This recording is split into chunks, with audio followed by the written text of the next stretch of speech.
They were involved in the delivery of maleta filled with cash.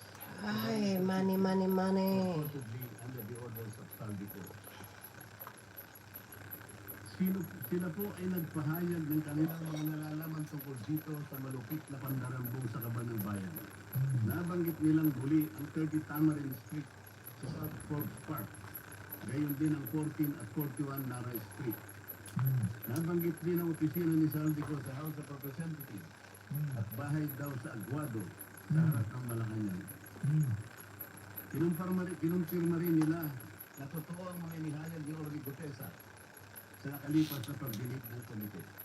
Bukod pa rito, isa sa mga salitang ex-marines at tumistigong isinama siya ni Saldico nang magatid daw ng 5 malalaking maleta sa bahay ng Pangulo sa Ilocos Norte.